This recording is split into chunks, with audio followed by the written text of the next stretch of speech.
அன்பின் பரமதாப்பனே, ஸ்தோத்திரமையா ஸ்தோத்திரமையா. இந்த நல்ல நாளைக்கான கிருபை செய்திரே. உமக்கே எல்லாம் துதி கன மகிமை உண்டாவதாக. கர்த்தாதி கர்த்தாவே, உமக்கே எல்லாம் துதி கன மகிமை உண்டாவதாக. ராஜாதி ராஜாவே, இயேசு ராஜாவே, உமக்கே எல்லாம் துதி கன மகிமை உண்டாவதாக. ஆமாப்பா, இந்த வசனத்தை வைத்து நாங்கள் ஜெபிக்கிறப்போம். எங்கள் ஒவ்வொருத்தரையும் ஆளுகை செய்யுமாறு தாழ்த்தி கேட்கிறோம். Hebrews 12th chapter 14th verse. Make every effort to live in peace with everyone and to be holy. Without holiness, no one will see the Lord. எபிரேயர் 12ஆம் அதிகாரம் 14ஆம் வசனம். யாவரோடும் சமாதானமாய் இருக்கவும் பரிசுத்தமுள்ளவர்களாய் இருக்கவும் நாடுங்கள். பரிசுத்தம் இல்லாமல் ஒருவனும் கர்த்தரை தரிசிப்பதில்லையே. ஆமேன். Thank you Jesus. இந்த வசனத்தை கொடுத்தீரே, உமக்கு எல்லாம் துதி கன மகிமை உண்டாவதாக. இயேசுவே, நாங்கள் யாவரும் பிறரிடம் சமாதானமா இருக்கிற பாத்திரவான்களாக எங்களை உருவாக்கி தருமாறு கெஞ்சி கேட்கிறோம். எந்த சண்டையும் சச்சரவும் இல்லாதபடி நீர் எங்களை ஆளுகை செய்யுமாறு தாழ்த்தி கேட்கிறோம்.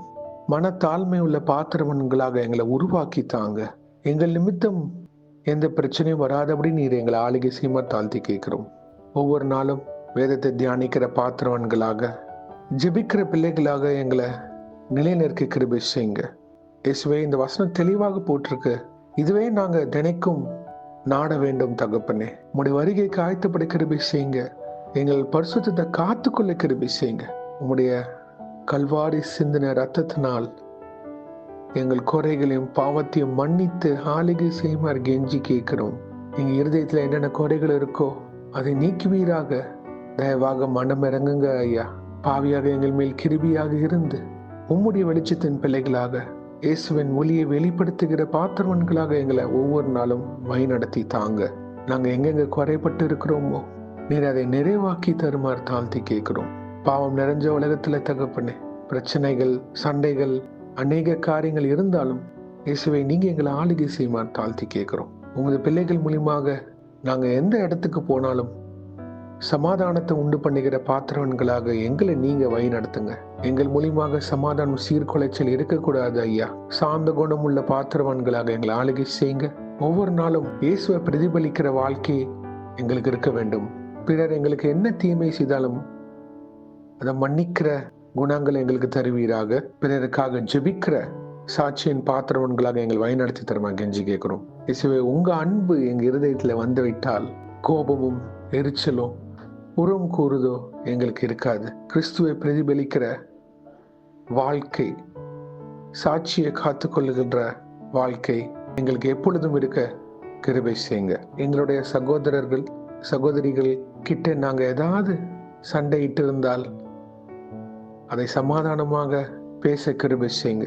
ஒவ்வொரு இருதயத்துல நீங்க பேசுமாறு கெஞ்சி கேட்கிறோம்.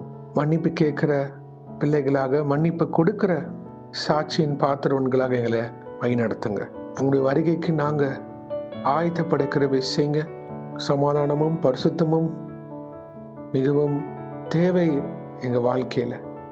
அதன்படி எங்களை வழி நடத்தி தருமாறு கெஞ்சி கேட்கிறோம். மக்கள் கிறிஸ்துவ பார்க்கணும் எங்க வாழ்க்கையில. அதற்கு நீங்க எங்க ஆளுகை செய்ய கெஞ்சி கேட்கிறோம். இயேசுவே, இன்றைக்கு யார் என்னென்ன காரியங்களாக போகிறார்களோ அவங்களை பாதுகாத்து பொறுப்பெடுத்து வழி நடத்துங்க. உங்க கரம் முன்னும் பின்னுமாக இருப்பதாக தேவ தூதர்களால் பாதுகாத்து வழி நடத்துங்க. இயேசுவின் நாமத்தினால் எங்கள் தலைகளை தாழ்த்தி ஜெபிக்கிறோம் பிதாவே. ஆமேன், ஆமேன், ஆமேன். God bless you, my brothers and sisters. கர்த்தர் உங்களை ஆசீர்வதிப்பாராக. ஆமேன்.